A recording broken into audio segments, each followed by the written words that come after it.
Northeast could get hit with a big winter storm this weekend. Tony Kornheiser, oh no, I may get stuck in my house. Oh, wow. The horror. Imagine that.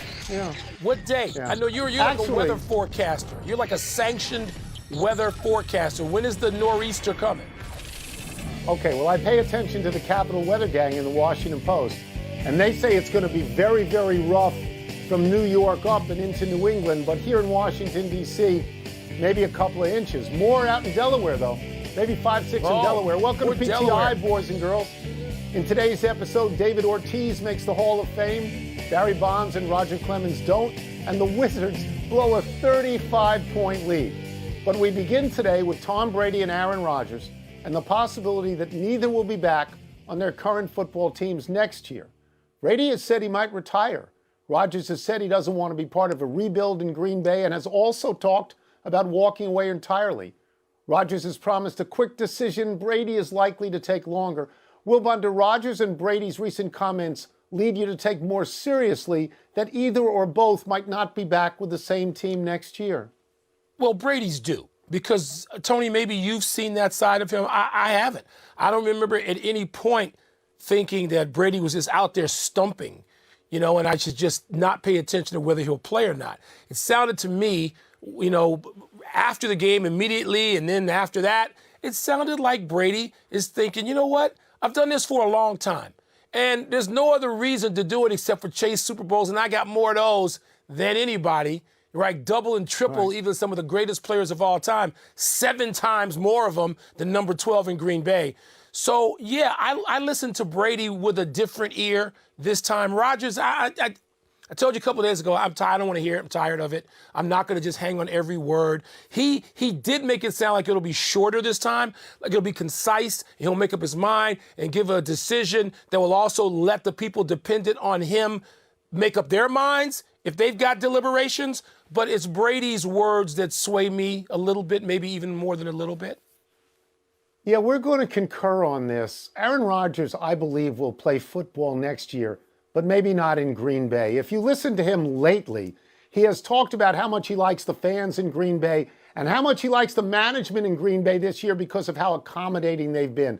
That sounds to me like, Mike, a guy who's going to go and just wants to make sure when he goes, everybody thinks well of him.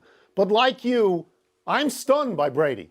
I mean, Brady has never said anything other than, I played last year, I'm playing this year, and I'm playing next year. That's all he ever said. He never talked about not playing. I would have been surprised if he said, I'm going to play till I'm 55. So when Brady does this, it's stunning. When Brady talks about wanting to be a better husband and wanting to be a better father, it's not that I disagree with that, but I didn't see that in his worldview. And Mike, when he said a word, he said, if I walked away now, I'd be satisfied with what happened. Satisfied to me is a look backward, Mike. It's not a look forward word. I think when you open the door to retirement, sometimes you can't close that door again. Brady can walk away as the GOAT. Rodgers can't. There's pressure on Rodgers to be better in the playoffs. But like you, Mike, I never thought I'd hear this from Brady. Never. Well, I thought I'd hear it because he's 45 years old. He'd be 45 in August. He's 45. It's time to go. I'm not surprised. Time to go. That's it. But he was so good this year. But he was so fine. good. But despite some opinions, including it seems at times yours in the past, Brady, not even Brady can play forever. It's time to go. All the greats have retired. And some of them earlier than others. You think about Jim Brown and Bill Russell. They were on the earlier side when there wasn't the money to keep playing as an incentive like there is now. It's time to go. I'm not surprised. I'm not disagreeing with you that it's time to go. Yeah, I think he's going to look around. I think if Byron Leftwich gets a job as a head coach somewhere else, and if Rob Gronkowski, who can't run anymore, retires like he should, Brady's going to say, what's to hold me to Tampa Bay? Yeah. What is the attraction for me here? What's to keep doing this? So I think he might go. What's to keep doing this? Come on, he's a young man. He's got a million things he can do. Let's move to baseball, where David Ortiz, Big Papi, was the only player who baseball writers put into the Hall of Fame last night. Papi got 77.9% of the vote on his first ballot. Meanwhile, on their last ballots, Barry Bonds fell short of the 75% needed, with just 66%. Roger Clemens received 65.2%. Sammy Sosa, 18.5%. Tone, the New York Times reported in 2009 that David Ortiz had failed the PED test 6 years earlier. Though Ortiz has denied ever taking steroids and subsequently tested negative, didn't test positive. So why do you think voters were okay with him and not the other three? Well, I think that overwhelmingly it's because there's a likability factor with David Ortiz that there isn't with the others. I'm not even going to count Sammy Sosa. The big ones are Bonds and Clemens. People like Big Papi and they don't like Bonds and Clemens. The second factor is, and we'll go to that steroid testing, that even if you believe that Papi took steroids before they were illegal in baseball, once he was tested after illegality, he never failed a test. So if you're a voter, Mike, you can say, see, I'm not prejudiced against people who might have taken steroids because I'm voting for Big Papi. But I'm not voting for Clemens and I'm not voting for Bonds because their numbers are superhuman, which indicates to me, if in the mind of a voter, they were taking steroids all the way through. And so I think that that gives cover to a voter who says, I'll vote for this one guy, but not the others. But I think overwhelmingly, Mike, it's that they like Big Papi and they don't like the others. And the other factor here is Rob Manfred, who seemed to be endorsing Ortiz because he said of those tests that were supposed to be confidential in 2003, they're not really reliable. You could have popped a positive on something even over the counter. We're not sure exactly what they were. And he pointed out that Papi had never failed a drug test. I'm just asking here, I don't know he's ever said that about Bonds and Clemens. I don't know that he's ever seemed to endorse them. The answer to this, for me, is very simple. The cloud of steroids did not hang over Big Papi his career, his whole career. It hung over Bonds for years. Clemens, fewer years, but still years. Papi didn't have this. The steroid cloud did not follow him around. You know, like Pigpen and Charlie Brown. It just didn't. And so people, and by the way, Tony, these voters are younger. I said, I think this yesterday, you and I sat shoulder to shoulder with a great number of baseball writers who voted for the Hall of Fame for decades. Those people, to my knowledge, many, if not most of them, have moved on. Some to the afterlife. You know, their opinions, their worldview, their prejudices, their support. It's not the same group of people. So I don't know how to judge it. I have to be in that room and I haven't been in there. But I just think it didn't follow Papi around. I'm just going to say this. Yeah, I think it's fair for a voter to ask this question. What is disqualifying? Is it disqualifying for Pete Rose that he bet when he was a manager and he had control over a game? Is it disqualifying that Barry Bonds' head got so big that he hit the ball harder than anybody has ever hit the ball and way harder than he used to hit the ball? What is disqualifying? You and I both believe the same thing, that an accommodation must be made for these guys. They're record breakers. You just can't keep them out. I don't think. No. The Hall of Fame is this just, next story. This next story is just for you. Two things happened in the NBA last night that almost defy belief. The Sacramento Kings lost by 53 points in Boston to the Celtics. 53. And the Washington Wizards blew a 35-point lead and lost to the Clippers. Which was the more embarrassing loss? But this is not close to me. First of all, you're talking about Sacramento. I mean, Sacramento. Stop with Sacramento. They lost in Boston. Where the Celtics for 75 years have blown people out. It's, no, set it aside. Tony, I didn't watch this last night because I was watching other games. And when you see the margin for the Wizards, and you might have done it, you might have been asleep by then, I'm just like, okay, I don't need to check that game. Why would I check the Wizards game? Because they're up 27, 29, 30, whatever. No, good night. I got to go on to another game. When I heard that the Wizards had blown all of that lead, I thought this is the most embarrassing loss in the history of the Wizards, 40 years of which you and I have watched up close and personal, often on the front row. My God, how can they lose that game? And it led me to think of other things. I picked the Wizards to go to the playoffs, and I didn't think it'd be close. I didn't think they'd be a 7 or 8 in the playoff play-in game in the 9 or 10. No, I thought the Wizards had the personnel to be a playoff team. And now I see that loss. Oh, my God. Yeah, so let me just go through this.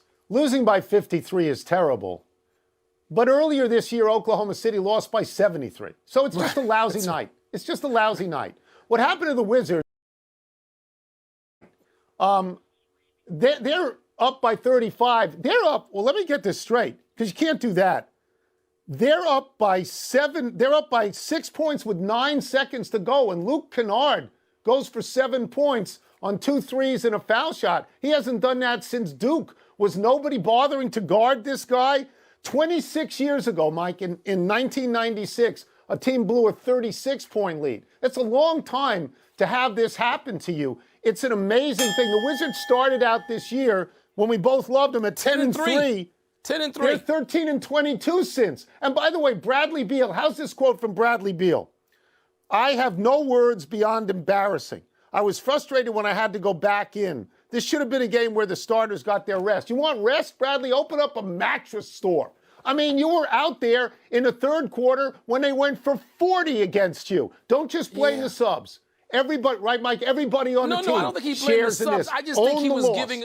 I just think he was giving a description that is often given in the NBA, which is when the starters go out, that means the coach has enough confidence that they're not going back in. And that description is used all the time. So I don't think Bradley was taking shots at the subs, not at all. They all deserve to have shots taken at him. And he's right. He should be embarrassed. That's an embarrassing loss, Tony. And how about the last 7 seconds of the game? There hasn't been a loss like that in 16,000 games. It's unbelievable. They're headed for their customary 9-20. They'll just finish 9-20. That's all. That's all. Let's take a break. Coming up, what sort of punishment does Sabres goalie Aaron Dell deserve for this hit last night? And what's the word for Daniil Medvedev crediting Novak Djokovic for inspiring his comeback win last night? 35-point lead. Come 35. on. It just What are we is not talking believable. It's not believable. You know what's scary? My extraordinary vocabulary. What's primary? Aaron Dell's hit on Drake Batherson was blank. Suspension worthy. Watch the clip of this guy. He comes out of the goal. He clips the kid, knocks him right into the wall. The kid was going to be in the All-Star game, and now he's not going to be able to play. I mean, if you're a regular, you can't hit a goalie. And if you're a regular player, you don't expect a goalie to come out of the net and initiate this sort of action. And Dell has done this before. He did it when he was the goalie at San Jose long before Buffalo. He did it a few weeks ago to somebody from Nashville. And then he says, quote, I wasn't trying to hurt anybody. Mike, that's not true. It looks like he was deliberately trying to hurt somebody, and somebody's going to take a run at Dell at some point. Yeah, probably so, Tony. It wasn't Grayson Allen bad, but it was bad. He gave it a little shimmy, and he knew what he was doing, but it's complex. And, Tony, I think the reason it's complex is because you cannot hit a goaltender, right? And a goaltender, we've seen him do this before. He doesn't even get penalized for you. You went to suspension. He didn't get a penalty. And so that's why this is complex. You've had other goalies like Fleury weigh in and say, hold on here. And so there are levels of it in terms of whether it should be a penalty, whether it then should be a suspension, whether there should be discussed. So I'm going to say complex. I don't disagree with anything you said. I'm just going to say the way the rule is, complex. Next. Daniil Medvedev's explanation for how he rallied to win from 2 sets down was blank. Let's just watch it and listen to it, and then I'll give you my word. I didn't really know what to do, so I was like, actually, I don't know if people are going to like it, but I told myself what Novak would do. The old, what would Novak do play?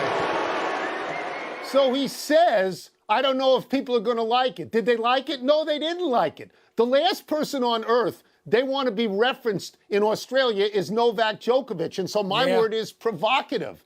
You know, if you align yourself with him and he was tossed out of the country, if you align yourself with him, people aren't going to like him. Medvedev's really good. Medvedev is the kind of player who could deny Djokovic or Rafael Nadal, for that matter, their 21st major. Slams. He's a really good player. Yeah. Tony, I'm going to say brassy. So I'll go like a half step further than you did. I'm going to say brassy because he knew what he was doing. Now, I could have gone with mischievous, too, because he had that little twinkle in his eye. He knew exactly what he was doing. But brassy, I mean, he walked right in there with that name in that arena, in that city, in that country. where, they don't want to hear, like you said, they don't want to hear Djokovic. They don't hear anything about him at all. And you're right about Medvedev, Tony. He won the U.S. Open. He is the holder of the most recent, slam. So he's a legit guy. Now, because there was mischief on his face, Tone, I don't know that I'm going to say he was siding with Djokovic. I thought he was tweaking them a little bit, tweaking the audience a little. You didn't think that? Do you want to hear an odd fact? What's Medvedev, that? if he wins the Australian, he's the first male player ever to win the second major immediately after his first major. I couldn't believe that. With all the great tennis players in the world, that's never happened. No. Totally impressive. Stunned. That's it. Let's take one last break, but still to come, Louisville is in the market for a new basketball coach. And can Madison Keys pull off a big upset of Ashley Barty down in Australia? Keys, Land of Lincoln, Tone, home state.